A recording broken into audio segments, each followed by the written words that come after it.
The great chamber of the Galactic Council was never quiet. It was a place where hundreds of voices from across the stars clashed together. Each species spoke for its own people, its own colonies, its own survival. But this day was different. The air was heavy. The voices were tense. Every delegate knew the subject was not war, not trade, not borders. It was something older, darker, and far more dangerous. They were here to speak of the apex predator. The name alone sent fear through the hall. Even the bravest alien captains lowered their eyes when it was spoken. Records from 100 worlds told of the same being, the same monster. It had hunted across the galaxy long before many of the council species had learned to use fire. It was not a myth. It was not a legend. It was real and it was alive. The Kether delegate, his body covered in hard scales, struck his claw against a metal desk. His voice shook, though he tried to hide it. This beast cannot be ignored any longer. Our colonies remember what it has done. Entire cities gone in one night. Fleets broken apart as if made of paper. The apex predator kills without warning. And yet he stopped, his words catching in his throat. Every eye turned to him. And yet he forced himself to continue. It spares one species. Only one. Humanity. A murmur rose from the crowd. Some laughed in disbelief. Others hissed in anger, but none denied the truth. The records were clear. The Red-Hari speaker, a tall creature with long, glassy limbs, leaned forward. We have seen the recordings. We have checked the witnesses. The apex predator bows to humans. It follows them. It obeys them. 40,000 years of history show the same. Every time this beast meets humans, it lowers its head. Every time it sees others, it brings death. The words echoed in the chamber. Even the air systems seemed to go quiet. The humans, small in number and new to the council, sat at the far end of the chamber. Their representative did not rise. He did not need to. All around him, alien eyes were filled with fear. He sat calmly, as if he had heard this story too many times to count. The Zalaran envoy, her skin glowing faint blue, spoke next. If humanity truly commands it, then we must know how. If humanity cannot control it, then they are guilty of unleashing it. Which is it, command or chaos? No answer came. The human simply folded his hands. The silence was louder than shouting. Delegates whispered to one another, their voices sharp and quick. Some called for exile of humanity. Others demanded that the apex predator be destroyed. But no one dared suggest how. No one had ever faced it and lived to tell the tale. The Kether delegate spoke again, his voice low now, almost a growl. Do you not understand? The apex predator is not only dangerous, it is beyond dangerous. Entire races have vanished under its claws. We call it predator, but that word is too small. It is not animal. It is not beast. It is a force. It is hunger given form. And yet, his eyes flicked toward the humans. To them, it is loyal. For a moment, the chamber seemed to freeze. The idea was too strange, too impossible. How could the deadliest being in the galaxy bow to the weakest? Humanity had no great fleets, no ancient empires, no unmatched weapons. They had only begun to travel the stars a few centuries ago. And yet, the predator followed them as if they were its masters. The Red-Hari spoke again, his voice softer this time. Perhaps that is why it chose them. Not for strength, not for power, but for something else. The Zalaran envoy shook her head. Do not speak a choice. Beasts do not choose. They kill. But her words did not end the unease. The thought had already taken root. Choice. Could the apex predator have chosen humanity long ago? Could it have seen something in them that others could not? The chamber filled with voices once more. Some called for answers, some for punishment, some for action. Yet under all the shouting, under all the fear, one truth remained. No one controlled the apex predator. No one stopped it. No one survived it, except humans. And that was the most terrifying fact of all. In the far corner, the human delegate finally stood. His movement was slow, calm, unafraid. Every eye turned to him. Even the guards reached for their weapons. though they knew weapons would mean nothing if the predator appeared. He spoke only one sentence, his voice steady, his words carrying across the entire chamber. The apex predator is not our pet. It is our ally. The words fell like thunder. The silence that followed was heavier than stone. No one dared reply. No one dared breathe too loud. For in that moment, every species in the chamber felt the same cold fear. If the apex predator was not bound, not chained, not tamed, but an ally of humans, then humanity was not weak. Humanity was the most dangerous force the galaxy had ever seen. And deep inside, every delegate knew the same truth. The warning had been spoken. The apex predator still obeyed humanity, and it always would. Long before the Council was born, before cities rose on alien worlds, before the first starships crossed the void, there were humans. They were not yet great builders. They were not yet rulers of planets. They were hunters. They were survivors. They walked the plains and forests of Earth with simple tools, fire, and courage. It was in those days that the apex predator appeared. No one knew from where it came. It did not belong to Earth, yet it stepped upon Earth's soil as if it had always been there. Some said it fell from the sky. Others whispered it rose from the dark places of the land. All that was certain was this: nothing alive could stand against it. Its body was vast, shaped for strength and speed both. Its claws tore through stone. Its teeth cut through bone like dry wood. Its eyes glowed faintly in the dark, not with hunger alone, but with an intelligence that made even wolves turn and flee. When it walked, the forest grew silent. When it hunted, no creature escaped. The first humans who saw it were a small tribe. They lived on the edge of a wide grassland. They knew the dangers of the land: lions, wolves, great mammoths, but nothing prepared them for this beast. The hunters of the tribe returned one evening with fear in their eyes. They had seen it from afar, standing over the broken body of a mammoth. The mammoth had been killed in moments, its giant form made small under the predator's claws. The hunters did not even try to fight. They fled back to their people. The tribe elders gathered. "We cannot face this thing," they said. "If it comes here, we will be destroyed." The tribe prepared to run, to leave their fire and their shelters behind. But the next night, the predator came. It moved into camp without fear, its huge body casting shadows across the fires. Children cried. Warriors raised spears that shook in their hands. The beast could have torn them apart in seconds. No wall, no weapon, no number of men could stop it. Then something happened that none expected. The predator lowered its head. It did not strike. It did not roar. It knelt, its massive claws sinking into the dirt. Its glowing eyes watched the humans, not with rage, but with calm. It gave a sound, low, deep, almost like a growl, but not a threat. It was a sound of waiting. The tribe stood frozen. The eldest hunter, his hair gray, stepped forward. His body trembled, but he did not run. Slowly, he reached out and placed his hand on the creature's head. The predator did not move. It only stayed there, as if the old hunter's touch was welcome. From that night, the predator did not leave. It followed the tribe. When they moved to hunt, it moved with them. When lions attacked, the predator struck first, tearing the attackers apart. When rival tribes came with weapons, the predator roared, and the rivals fled before a single spear was thrown. At first, the humans feared it. They whispered at night that perhaps it waited to eat them. But as days turned to weeks and weeks to years, the fear changed. The predator never harmed them. It brought food by dragging down beasts far larger than humans could kill alone. It guarded the children as they played near the fires. It walked beside the hunters as if it were one of them. Slowly, the tribe gave a name. Not a word of fear, but a word of respect. It was not beast. It was not monster. It was pack. Generations passed. The predator stayed. Tribes changed, grew, and moved, but the predator always followed humans. It did not belong to one family, one tribe, or one nation. It belonged to humanity itself.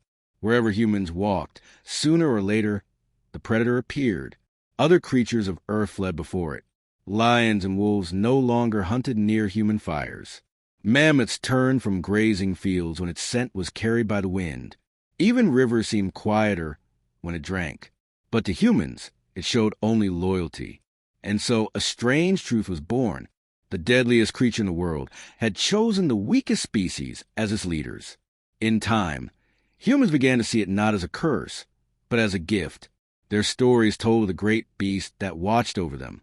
Mothers sang of it in lullabies. Hunters carved its form into stone. Fireside tales passed from elder to child. The predator is with us. The predator protects us. The predator obeys us. Still, no one understood why. Did it see something in humans that others could not? Did it sense in them the same hunger, the same drive, the same fire? Or did it simply choose, without reason, as if bound by something greater than instinct? The truth was a mystery, but the fact could not be denied. Where humans were weak, the predator made them strong. Where humans were hunted, the predator made them hunters of all. And when other tribes looked upon humans, they did not see frail creatures with simple tools. They saw the masters of the apex predator. It was the first contact. It would shape the galaxy forever. For long before starships, long before colonies, long before wars in the skies, the bond was formed. The deadliest being in existence had bent its head before humanity. Time moved forward. The small tribes of humans became villages. Villages became towns. Towns became kingdoms. Stone gave way to bronze, bronze to iron, iron to steel. Humanity grew, and the apex predator grew with them. It never left. Wherever humans spread, the predator followed.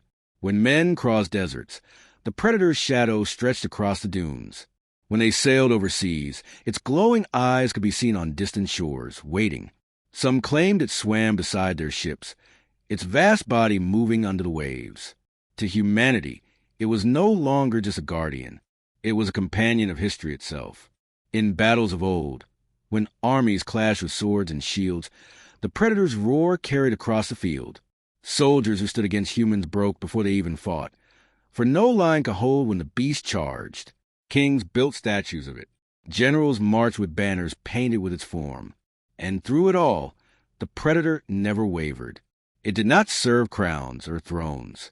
It served only humanity itself. The predator was not seen everywhere at once. It was not in every village or every war. Yet, whenever humanity faced its darkest hours, it appeared. Some said there was only one predator, immortal, unchanged through centuries. Others whispered there were many, all bound by the same loyalty.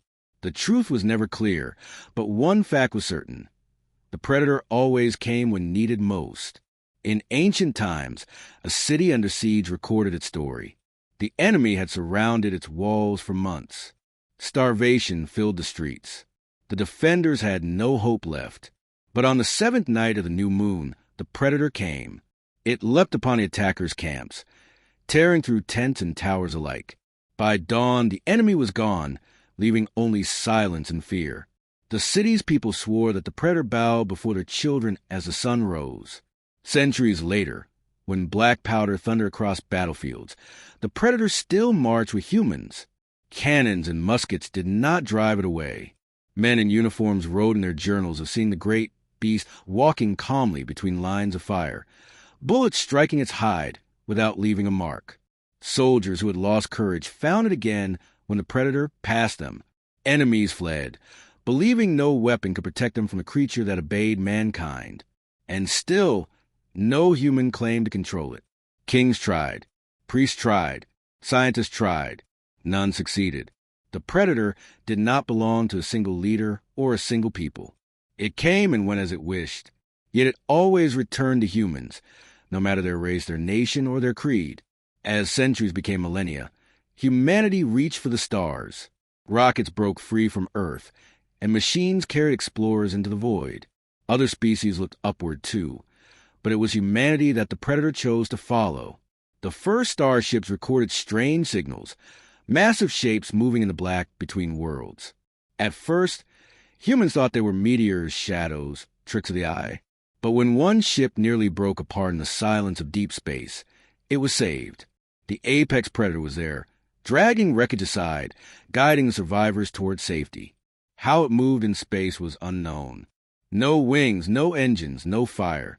and yet it crossed the void as if the stars themselves bent for it. Scientists tried to measure it, tried to explain it. Their instruments failed. Their theories broke. It was something beyond natural law. Yet it remained at humanity's side. The first aliens to meet humans did not see frail creatures with fragile ships. They saw the predator. When humans walked into alien halls, the predator followed, silent and watchful. Entire worlds trembled at the sight of it. One story spread quickly. An alien fleet sought to test the new human explorers. They fired upon a single human vessel, believing it easy prey. But before the fleet could fire again, the predator appeared. It moved faster than scanners could follow. Ships were torn apart, metal shredded like leaves. Only one alien captain survived, fleeing into the stars with a warning. Never strike a human ship, for the predator defends them. From that day forward, humans did not need to boast of power. Their fleets were small, their colonies new, but their protector was ancient, and every alien who saw it knew the truth. No empire would risk war with a species that commanded the loyalty of the galaxy's deadliest being. And still, the same question haunted them all. Why? Why would such a creature, older than civilizations, stronger than any weapon, choose to bow before humanity? Why did it fight for them, bleed for them, and follow them across the stars? No chains bound it. No devices controlled it. Humanity itself admitted they did not command it. The answer remained hidden, and the mystery grew. Yet for humanity, the answer did not matter. They did not seek to own the predator. They did not try to cage it. They accepted it, as their ancestors had done long ago, around simple fires beneath open skies. To them, the predator was family, and to the galaxy, that bond was a warning. For humanity was no longer the weakest. Humanity was no longer the hunted. With the apex predator beside them, they had risen, and every species watching knew.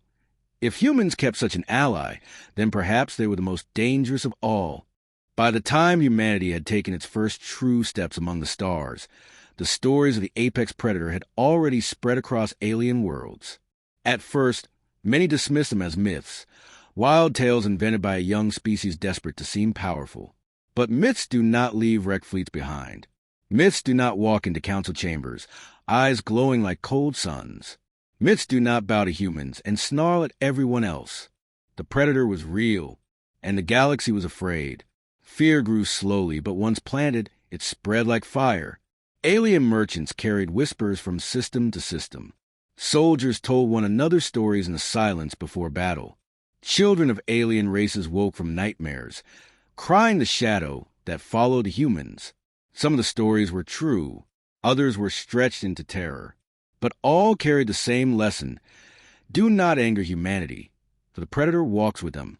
The Ralvani people were the first to taste this fear. Their warlord had declared that humans were weak and unworthy of space. His fleet of 50 ships attacked a human colony, expecting easy victory. The battle lasted less than an hour. Only fragments of Ralvani's ships remained, drifting in silence. Survivors spoke of a shape ripping through their lines, faster than scanners, unstoppable. It tore their ships apart as if they were clay toys. And then it was gone, leaving the humans unharmed. From that day, Ralvani children were told, never follow the human shadow, for in it waits the beast. But the Ralvani were not alone. The Ithil, a people who lived among great gas giants, recorded their own encounter. A patrol had found a lone human transport, weakly armed and moving through their space. They thought to capture it. But when their ships closed in, the predator appeared in the clouds, a giant planet. Its roar carried through their comms. Not sound, not static, but something deeper, something that rattled the bones of every crew member.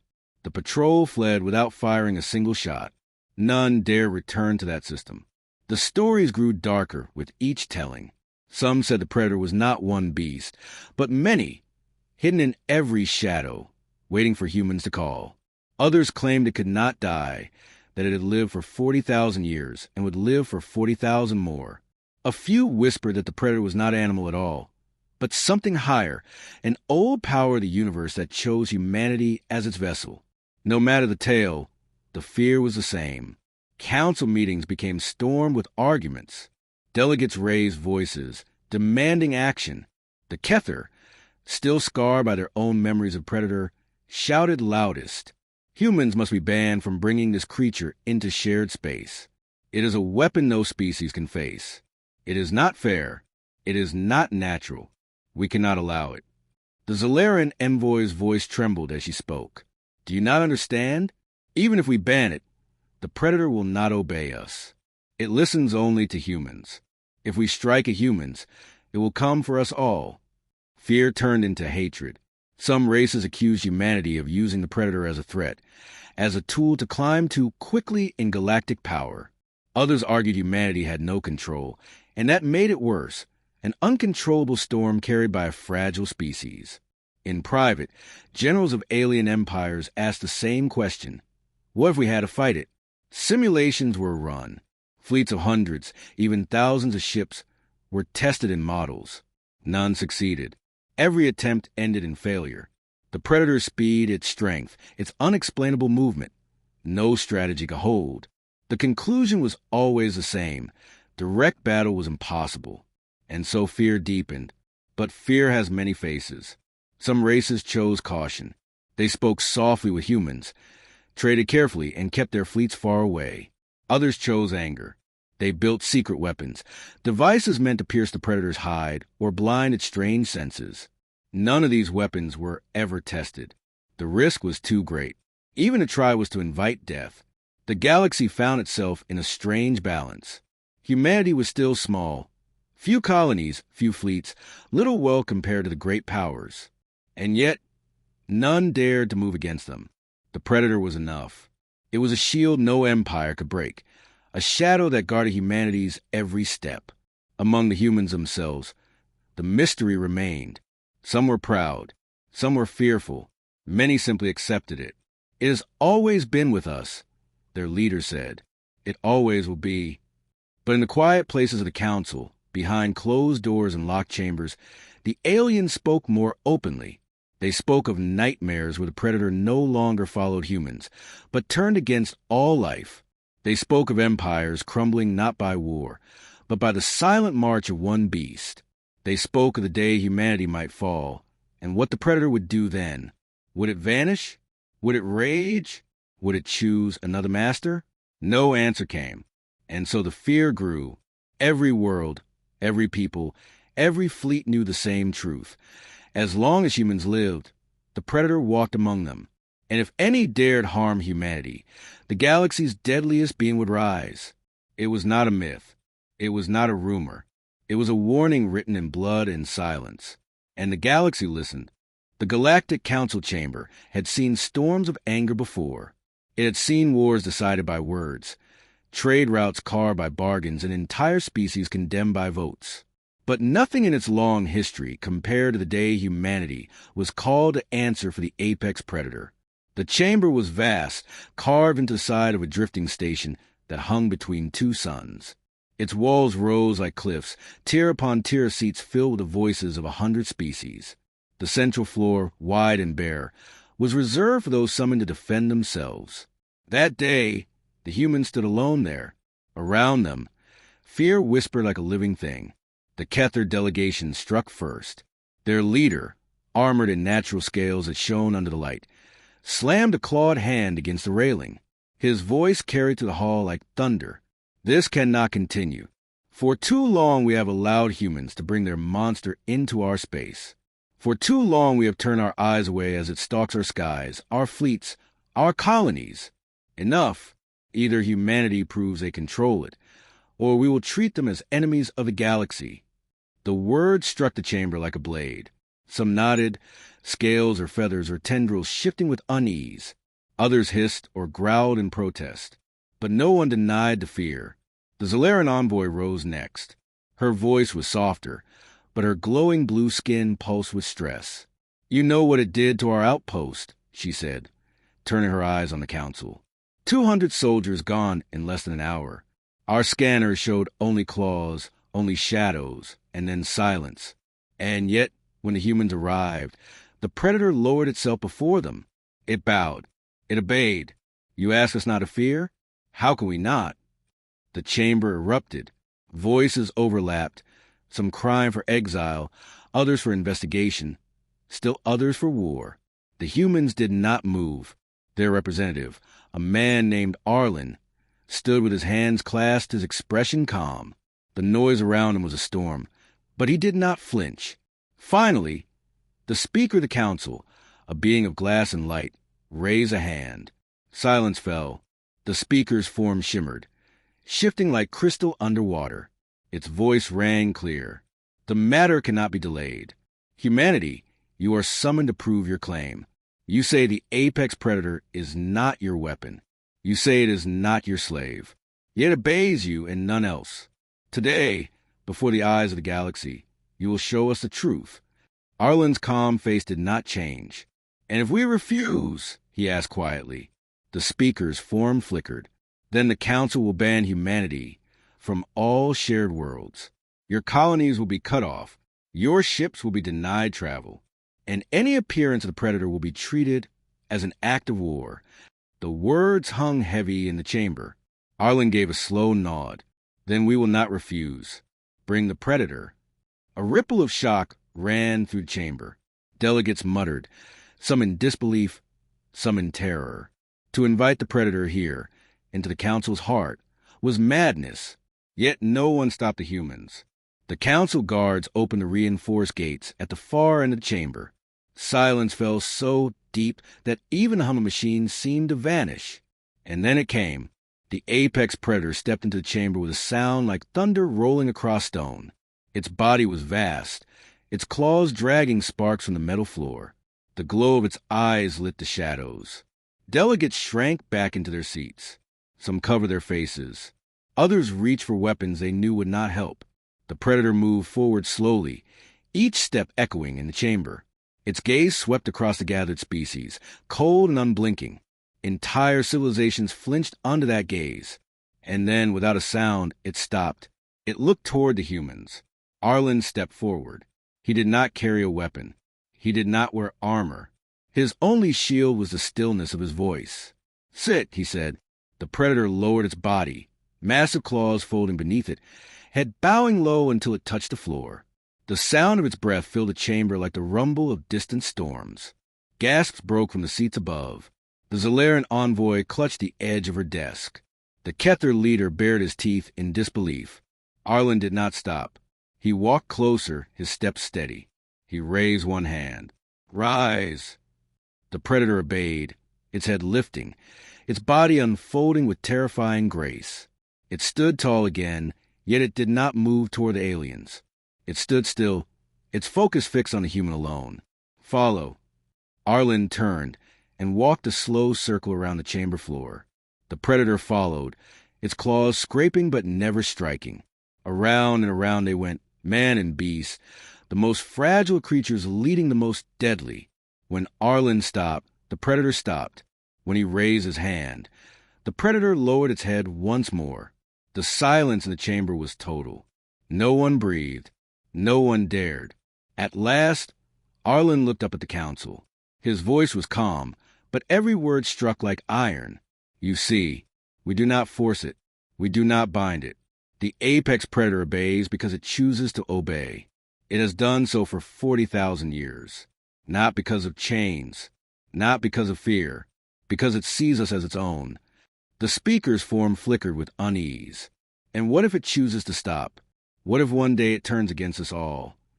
Arlen's gaze was steady. Then it will stop, because humanity does not command loyalty with whips or threats. We lead as we always have, by bond, by trust, by respect. It will never turn against us. That is the truth you fear and the truth you must accept. The chamber stirred, voices rising again. Some shouted that it was a trick, that hidden devices must control the beast. Others whispered in awe, believing what they had seen. The predator remained still, its head bowed beside the human, as if waiting for his next word. The Kether delegate leapt to his feet. This proves nothing. It is still a weapon, whether bound by chains or loyalty. Humanity is too dangerous. We must act. Arlen turned his gaze on him, calm as ever. You call it a weapon, but a weapon obeys anyone who holds it. This predator obeys no one but us. That is not a weapon. That is family. And if you strike at us, you do not face a tool. You face a bond stronger than any empire. The predator's eyes flared brighter, as if answering his words. A low growl rumbled through the chamber, not of rage, but of warning. The sound alone made hardened generals flinch. The speaker rose again, light rippling across its crystalline body. The council has seen what it needed to see. Humanity has shown its claim. The apex predator is not enslaved. It is not forced. It chooses. Whether that truth brings peace or fear, that is for us to decide. No vote was cast that day. No agreement was reached. But one fact could not be denied. Every delegate, no matter their hatred or suspicion, had seen it with their own eyes. The apex predator, the deadliest creature in the galaxy, had bowed its head to a human. And in that moment, the galaxy understood a terrible truth. Humanity did not need fleets or armies or empires. Their strength was something older, something deeper, something no other species could claim. They had been chosen, and no power in the stars could take that away. The council chamber remained heavy with silence long after the apex predator had obeyed the human. Even when the beast was led back to the reinforced gates, its growl fading into distance, the fear did not fade. Delegates whispered, but their voices were low, like prey hiding in the tall grass. Yet one question filled every mind. Why? Why did the galaxy's deadliest being, older than empires, kneel to humans? The council demanded answers. And so, for the first time, humanity spoke the truth, or at least as much truth as they were willing to share. The humans returned the next day, their representative Arlen, once again standing at the chamber floor. Behind him, a group of scholars and historians joined, carrying simple records carved into stone and copied onto tablets. Arlen raised his voice. You have seen what it does. Now you ask why. The truth is older than this council, older than our ships, older than our civilizations. To answer you, we must return to the beginning. The chamber leaned forward. Even those who hated humans most could not turn away. Our oldest stories speak of it, Arlen continued. Long before we built cities, long before we shaped metal, we were hunters. We were weak, slower than wolves, weaker than lions, smaller than mammoths. We had fire, we had tools, but we did not rule. The world was against us. He lifted one of the stone records. On it was carved a figure, a small human tribe, gathered around firelight, with shadow larger than mountains standing at their side. And then it came, the apex predator. We feared it. We thought it would destroy us. But it did not. Instead, it bowed. It chose us. The alien skepticism. The Kether delegate spat, his scaled jaw clenching. Myth. Old hunters' tales. You bring stone carvings to a council of the stars? Do you think us fools? Arlen did not look offended. He placed the stone down gently and spread his hands. Call them myths if you wish. But our myths are the same across every land, every tribe, every age. Civilizations that never met each other told the same story. The predator appears, the predator kneels, the predator follows. How can myths repeat themselves without truth? The Zalaran envoy leaned forward, her glowing skin flickering uneasily. But why? What did it see in you? Strength? You had none. Power? You had none. Why humans? The old truth. For the first time, Arlen's voice softened. It carried not pride, but weight, because we were not strong, because we were not fast, because we were not alone. The chamber stilled. In all the galaxy, predators hunt alone. They strike for themselves. But humans, we are different. We survive by the pack. We hunt together. We share fire, food, and danger. We defend our young, not only our own, but each other's. We lead not by force, but by trust. And when the predator came, it saw this. It saw something it had never seen before. Arlen stepped closer to the council seats. His eyes scanned the delegates. It saw leaders, not rulers, not tyrants. Leaders who guide, who protect, who fight side by side. And so it chose us, not as slaves, not as prey, but as pack. Alien reactions. A wave of murmurs shook the chamber. Some laughed in disbelief. Others looked at one another with unease. To most alien species, the idea was foreign. Pacts were for beasts, not for people. Civilizations were built on power, on hierarchy, on the strong taking from the weak. But humans were different, and the predator had seen it. The red-hairy delegate, his glassy limbs trembling, whispered, "It chose you, because of who you are, not what you are." Arlen nodded. "Yes, that is the secret. For 40,000 years, it has followed us, not because of strength, but because of loyalty. To the predator, loyalty is strength. But fear was not so easily erased." The Kether struck the desk with his claw. "So you claim, but what if one day it decides you are no longer worthy? What if it leaves you, or worse, turns against us all?" Arlen met his glare calmly. "Then it will leave. It will never turn against us, because we do not force it. It is free. That is what makes the bond unbreakable. It is not chains that hold it. It is choice." The Zalaran envoy shook her head. "Choice? A beast cannot choose." At that moment, another human stepped forward, a woman, pale-eyed, her voice steady but sharp. She held a data slate, showing records of human history. "You say it cannot choose. Yet it chose again and again. Through wars, through famine, through the rise and fall of kings, it always returned. Not once in 40,000 years has it left us. That is not instinct. That is will." The memory of fear. A hush fell again. Many delegates stared down at their hands or claws or tendrils, unwilling to meet each other's gaze. They remembered their own encounters, their own nightmares. They remembered fleets torn apart, armies scattered, colonies swallowed by silence. The predator could destroy anything it wished, but it never touched humans. Not once. The Zalaran envoy's voice was quiet now. "If what you say is true, then humanity is not dangerous because of your weapons or your fleets. You are dangerous because something greater than all of us calls you leader." Arlen's answer was simple. "Yes." The humans placed one last record on the desk. It was not stone, not tablet, not slate. It was a simple piece of hide, preserved through ages, painted with crude markings. On it, a human handprint rested beside the outline of the predator's claw. "This is our oldest memory," Arlen said. "A hand and a claw, side by side, from the time we first walked as tribes. It is the truth of us. We did not tame it. We did not bind it. We walked together." He stepped back, his words fading into the heavy silence. The council divided. The chamber erupted again, but this time not only with anger. Some voices were filled with awe, others with fear.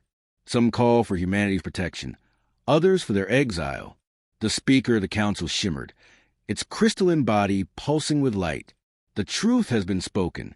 We cannot deny what we have seen. We cannot deny what we have heard. The apex predator is loyal to humanity, not by chains, but by choice. What this means to the galaxy, that is the question we must now face." The delegates argued long into the hours. No vote was cast that day. No decision was reached. But the fear had changed. It was no longer only fear of the predator. It was fear of what humanity truly was. When the humans left the council hall, the apex predator waited outside, its massive form curled like a shadow against the walls of the station. At the sight of them, it rose, lowering its head as if greeting old friends. Aliens who saw this from the streets of the station did not sleep that night.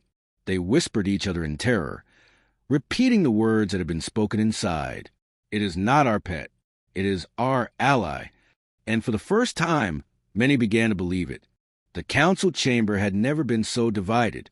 The humans' words still hung in the air like smoke after fire, clinging to every delegate, to every watching mind across the galaxy. The apex predator was no myth, no chained weapon, no beast that could be bought or stolen. It was a choice, and it had chosen humanity. Some empires whispered of alliances, others whispered of war. But no empire dared speak too loudly, for even the walls seemed to hold echoes of predators' low growl. Every race carried its fear differently, some in rage, some in silence, some in trembling awe, but all shared the same truth. Nothing would ever be the same again. Days passed, and still the council argued. Humanity was summoned again and again, asked the same questions in new words, as if different phrasing might bring a different answer. Yet the answers never changed. The predator was loyal because it chose to be. The predator obeyed because it saw humanity as its pack. But unease grew. Some voices demanded action. The Kether, proud and scarred, spoke of exile. Send humanity to the far edges of the galaxy. Let them live alone with their beast. Keep the rest of us safe. Others argued for closer ties. The Zolarians urged caution. If we cast them out, we risk making enemies of both human and predator. If we stand with them, we share their shield. It was not long before fear turned into plans. Armies whispered in shadows. Fleets shifted near borders. No empire wished to be first to strike, but none wished to be last if war came. Rumors filled the void. Some said a secret alliance of alien powers was already building weapons designed to wound the predator. Others said human colonies were receiving more protection than the council admitted, guarded not by fleets, but by the silent shadow itself. And then came the warning. It was not sent by human hand. It was not carried on coded waves or official declarations. It came as it always had, through silence, through shadow, through fear.